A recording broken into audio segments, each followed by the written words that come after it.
Assalamualaikum warahmatullahi wabarakatuh. Hai anak-anak hebat, mari kita belajar bahasa Indonesia. Kali ini kita akan membahas soal tryout yang telah dilaksanakan pada hari Senin 1 Maret 2021. Kita mulai dari nomor 1.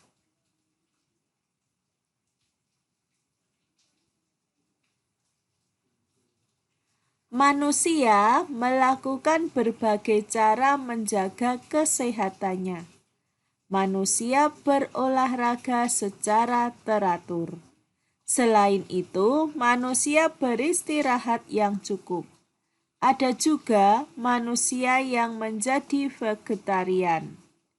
Vegetarian sangat berhati-hati dalam mengonsumsi makanan. Makna vegetarian dalam paragraf tersebut adalah yang perlu kalian ketahui tentang vegetarian ini adalah orang-orang yang tidak makan daging. Vegetarian, nah itu tumbuh-tumbuhan. Yuk kita cek mulai dari A. Orang yang tidak makan daging tetapi makan sayuran dan hasil tumbuhan. Nah ini benar, namun kita simpan dulu, kita lihat yang lain ya. B. Orang yang makan tepat waktu dengan porsi yang sangat terbatas. Nah ini salah. C. Manusia yang melakukan puasa. Nah ini juga salah. D. Manusia yang makan daging tanpa makan sayur. Nah ini salah. Nah ini memang harus makna dalam kamus. Namun di sini juga bisa kalian perhatikan dari soalnya. Vegetarian sangat berhati-hati dalam mengonsumsi makanan. Nah, berhati-hati ini bisa berupa tidak makan daging. Jadi jawabannya yang A.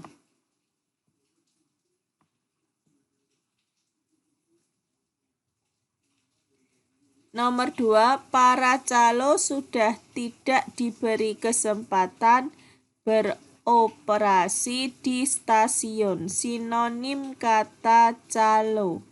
Nah, sinonim yang tepat kata calo ini adalah pialang atau perantara.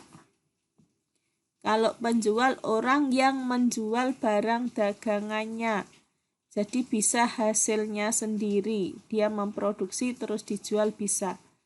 Kalau pedagang ini orang yang melakukan jual beli, jadi mencari keuntungan dari menjual kembali barang yang sudah dia beli. Kalau pialang ini, kalau orang Jawa bisa mengatakan blantik, makelar.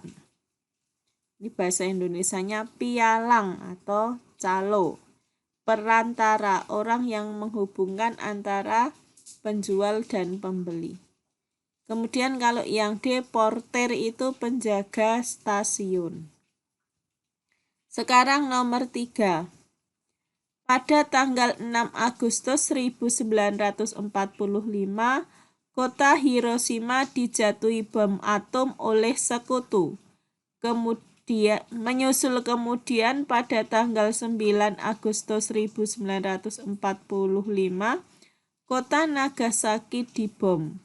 Kedua kota tersebut hancur lebur dan rata dengan tanah. Hal itu mengakibatkan Jepang lumpuh total. Pada tanggal 15 Agustus 1945, Jepang telah menyerah tanpa syarat kepada sekutu. Bagaimana keadaan Jepang setelah kota Nagasaki dan Hiroshima dibom oleh sekutu. Keadaan Jepang setelah kota Nagasaki dan Hiroshima dibom oleh sekutu adalah, nah dibaca lagi. Nah ini ya, pada tadi kan sudah Hiroshima dibom, terus Nagasaki dibom. Kedua kota tersebut hancur lebur. Nah berarti yang hancur lebur yang mana? A. Kedua kota ini hancur lebur dan rata dengan tanah, cocok ya. Dan kemungkinan kita lihat yang B. Rakyat Jepang lumpuh total, tidak dapat berjalan. Nah ini tidak ada di kalimat. Sekutu menang dan dapat menguasai Indonesia juga tidak ada dalam bacaan. D.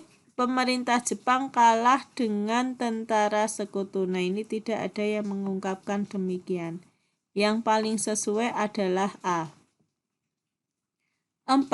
Adaptasi kebiasaan baru merupakan protokol kesehatan yang harus dijalankan oleh semua lapisan masyarakat dalam rangka memutus rantai penyebaran COVID-19. Hal pertama yang harus dilakukan adalah menghindari kontak fisik. Karena penyebaran utama dari virus corona adalah kontak fisik. Virus tidak dapat hidup di udara terbuka, namun dapat hidup di tangan atau pakaian yang kita kenakan untuk beberapa saat. Saat itu pula virus dapat berpindah dari satu orang ke orang lain yang bersentuhan dengannya. Pertanyaannya, mengapa selama adaptasi kebiasaan baru kita harus menghindari kontak fisik dengan orang lain? Yang A, karena kita tidak mengetahui apakah orang yang kontak fisik dengan kita terpapar virus corona atau tidak. Nah ini bisa jadi ya karena kita tidak tahu. Namun ini harus disesuaikan dengan kalimat dalam bacaan. Kita coba yang B dulu. Karena penyebaran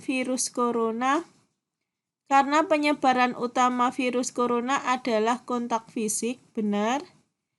Benar ya, dengan orang yang positif COVID-19. Nah ini benar, tapi kita coba yang lain lagi. C. Karena virus corona dapat menyebar secara langsung melalui udara dibuka. Kalau ini jelas sekali salah. Yang D. Karena virus corona dapat bertahan lebih lama di pakaian, tangan, dan udara terbuka. Nah ini udara terbukanya salah. Jadi antara A dan B. Nah ini, di sini yang A ada kata-kata karena kita tidak mengetahui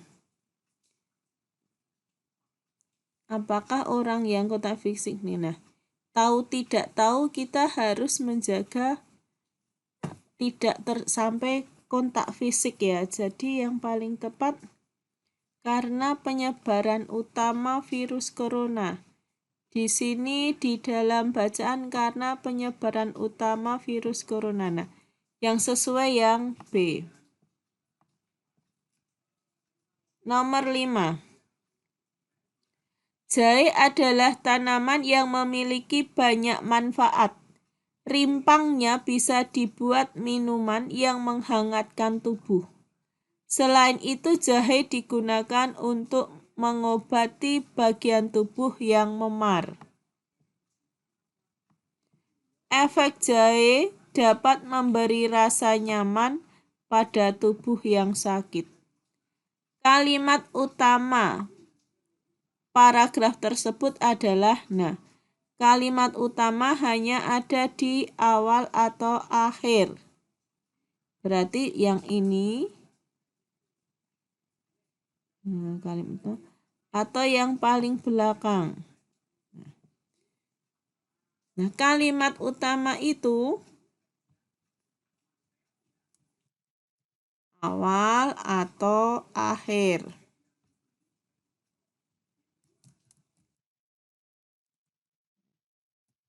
Kalimat utama itu masih bersifat umum. Nah, nanti dijelaskan pada kalimat yang lain. Sekarang kita lihat yang awal. Jahe adalah tanaman yang memiliki banyak manfaat. Nah, banyak manfaat ini dijelaskan di kalimat berikutnya. Rimpangnya dibuat minuman menghangatkan tubuh, jahe untuk mengobati memar juga. Kemudian, sedangkan kalimat yang akhir itu hanya salah satunya, salah satu manfaatnya. Jadi, kalimat utamanya ada di awal. Jahe adalah tanaman yang memiliki banyak manfaat. Jadi, yang mana kita cek. Nah, ini jelas salah. Efek belakang jahe digunakan. Nah, ini hanya memar saja. Kemudian yang ini hanya menghangatkan tubuh saja. Nah, yang paling umum adalah D. Dan ini persis kalimat yang pertama. Nomor 6. Jadi, Ibu ulang ya. Jadi, ini kalimat utama ini kalian harus benar-benar menguasai. Karena ini lebih mudah daripada yang lain. Karena kalian hanya memilih 2 macam. Yang awal atau akhir. Ingat, awal atau akhir. Kemudian dicek apakah kalimat awal itu dijelaskan lagi di kalimat berikutnya. Nah, kalau di akhir itu biasanya ada kata-kata itulah beberapa manfaat seperti itu. Nah, kalau yang di sini, ini yang kalimat akhir itu hanya salah satu penjelasannya. Jadi tidak mungkin yang akhir ini kalimat utama. Begitu ya, cek awal atau akhir. Nah, sekarang nomor 6. Cecak memutuskan ekornya bila diserang musuh. Bunglon merubah warna tubuhnya sesuai warna tempat merayapnya agar musuh terkelabui. Sedangkan landak menegakkan duri tubuhnya saat musuhnya datang. Itulah cara beberapa hewan untuk menyesuaikan diri dengan lingkungannya.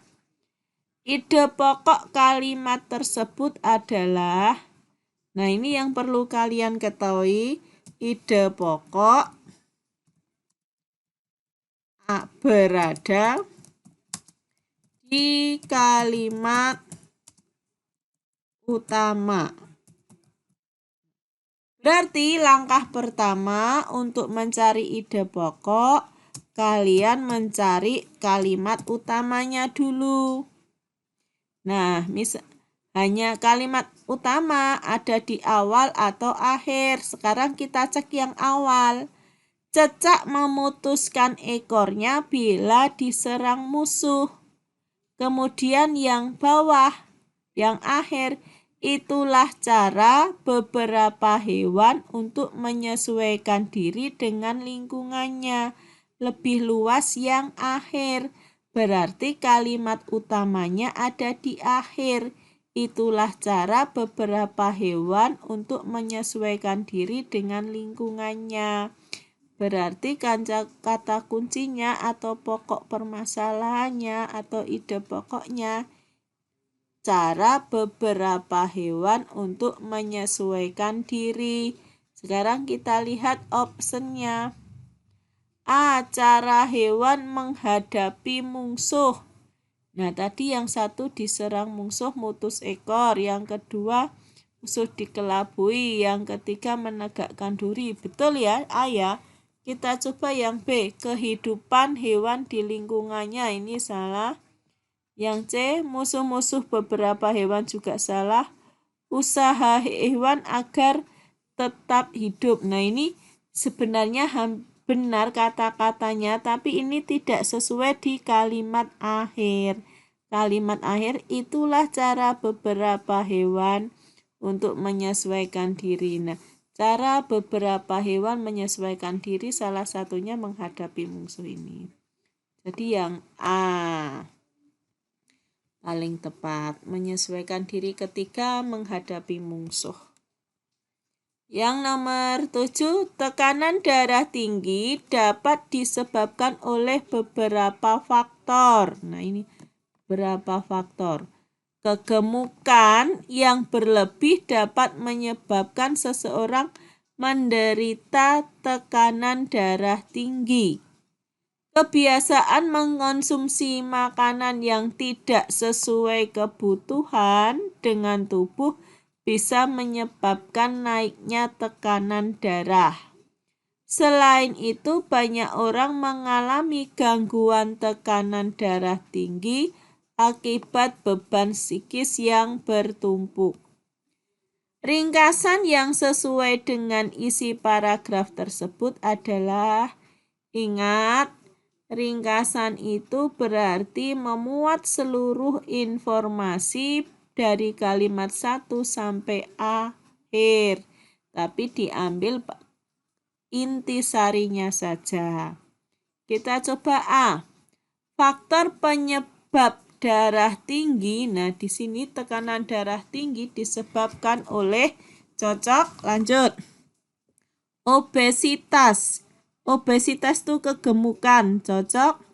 Pola makan yang salah. Nah, ini mengonsumsi makanan tidak sesuai dengan kebutuhan. Nah, itu pola makan salah, betul.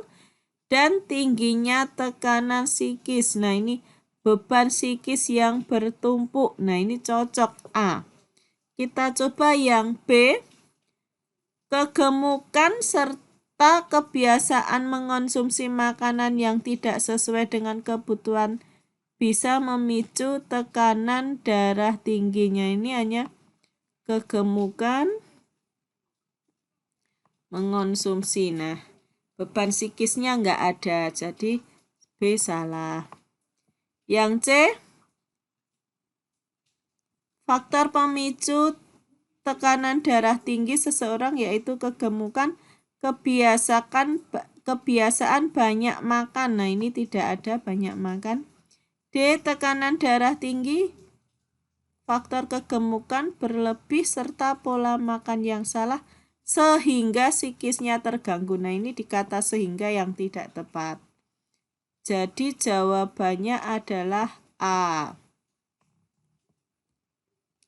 Nah, ini yang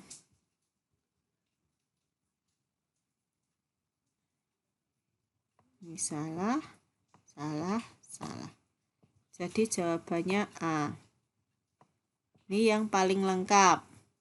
Meringkas tapi komplit ya, menyebabkan darah. Faktor penyebab tekanan darah tinggi yaitu obesitas, pola makan yang salah, dan tingginya tekanan psikis seseorang. Ini sesuai bacaan. Nomor 8. Perhatikan peta berikut. Pernyataan yang tepat sesuai dengan peta adalah Kabupaten Gunung Kidul berada di sebelah barat kota Yogyakarta. Nah, ini barat ditunjuk ke sana. Kalau ini Yogyakarta harusnya sebelah sana. Padahal ini di sebelah sini, sebelah timur. Salah. Nah. B. Kota Yogyakarta berbatasan langsung dengan Kabupaten Bantul. Ini Bantul, ini kota. Benar. Kita simpan dulu. C. Kabupaten Sleman merupakan kabupaten terluas. Ini Sleman sekian, Gunung Kidul sekian. Salah ya, yang terluas Gunung Kidul. D. Daerah Istimewa Yogyakarta terbagi menjadi 5 kabupaten. Nah, ini Kabupaten Kulon Progo 1, 2 Sleman, 3 diulangi 1 Kabupaten Kulon Progo, 2 Kabupaten Sleman, 3 Kabupaten Gunung Kidul, 4 Kabupaten Bantul. Nah, yang satu itu bukan kabupaten tapi kota madya. Jadi ini salah. Kabupatennya 4, kota madyanya 1. Nomor 9. Makna sebuah puisi dapat kita ketahui setelah membaca puisi tersebut. Selain membaca puisi tersebut, kita perlu memahami maksud hubungan antar kata serta antar baris dalam puisi. Dalam puisi kita sering menjumpai kata-kata yang bermakna konotasi. Kata tersebut digunakan penyair untuk menambah keindahan puisi. Konotasi itu apa toh? Konotasi itu makna kias.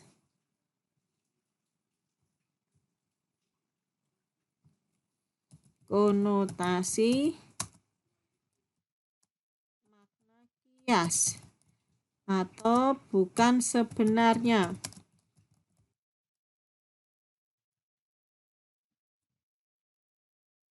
Pernyataan yang sesuai dengan teks tersebut adalah puisi sering menggunakan kata-kata yang mempunyai makna kias agar lebih indah. Betul ya, ini sesuai ya, ini ada keindahan puisi. Kita lihat dulu yang B. Makna puisi dapat kita ketahui dengan membaca judul puisi tersebut. Nah, tidak hanya judulnya yang dibaca ya, harus keseluruhannya. C. Puisi sering menggunakan kata-kata yang bermakna indah. Nah, ini bermakna indah ini salah ini ya. Bermakna kias agar indah. Nah, ini agar menarik, salah. D. Puisi harus menggunakan kata-kata yang bermakna sebenarnya. Salah ya. Yang betul makna kias. Berarti jawabannya A.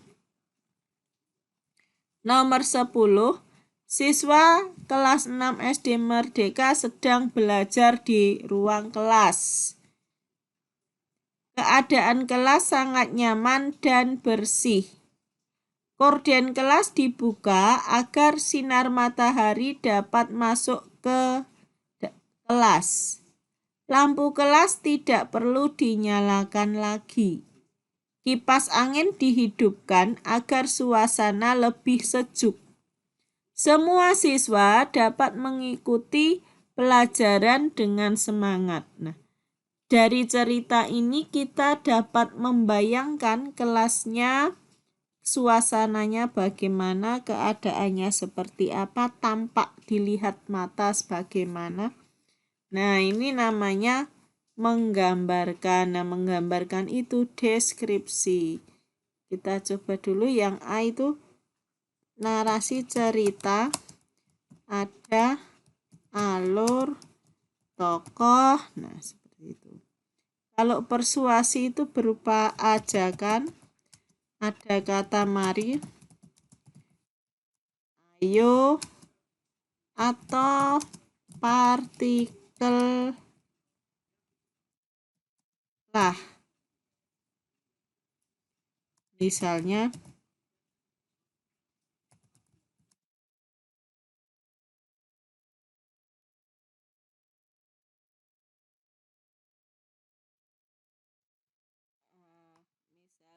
bacalah, ikutilah.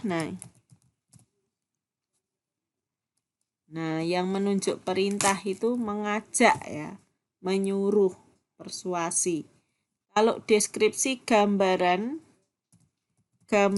dari apa yang disampaikan itu kita dapat membayangkan bentuknya seperti apa. Kalau argumentasi, paparan yang disertai dengan alasan.